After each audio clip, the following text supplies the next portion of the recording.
కూటమి ప్రభుత్వం వచ్చిన తర్వాత కోటప్పకొండ ఆలయ ప్రతిష్టను తుంగలో తొక్కారని అన్నారు మాజీ ఎమ్మెల్యే గోపిరెడ్డి.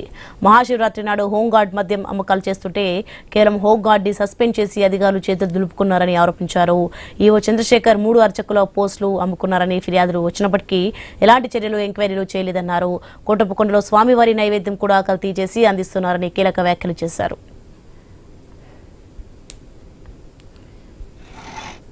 కోటప్పకొండ దేవస్థానం యొక్క ప్రతిష్టని సాంప్రదాయాన్ని తుంగలో దొక్కే కార్యక్రమం చేయటం, అప్రతిష్ట పాలు చేయటం జరుగుతూనే ఉంది. 1 కాదు 2 కాదు.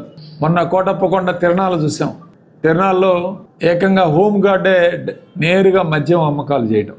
ప్రభుత్వంలో పనిచేస్తున్న ఒక హోమ్ గార్డు తిరణాలకి నేరుగా డైరెక్ట్గా కౌంటర్లు పెట్టి మద్యం అమ్ముతూ ఉంటే కేవలం అతన్ని సస్పెండ్ చేసాము, మా పని అయిపోయిందని చెప్పి అధికారులు భావిస్తున్నారు. ఈరోజు అసలు కారకులు ఎవరు దీనికి? అక్కడ ఇన్ని ఇన్సిడెంట్లు జరుగుతూ ఉన్నాయి. ఏమైనా ఒక ఎంక్వైరీ చేసి దీని మీద ఏమైనా చర్యలు తీసుకున్నారా అంటే లేదు. అక్కడ ఈవో 3 పూజారులు పోస్టులు అమ్ముకున్నారు 45 లక్షల రూపాయలు అని చెప్పి గంటాపదంగా నర్సరావుపేటలో మారు మోగిపోతూ ఉంటే కనీసం ఒక ప్రశ్నించే ఇది కూడా ఎవరికి లేకపోవటం చాలా బాధాకరం. ఈ యొక్క కోటప్పకొండ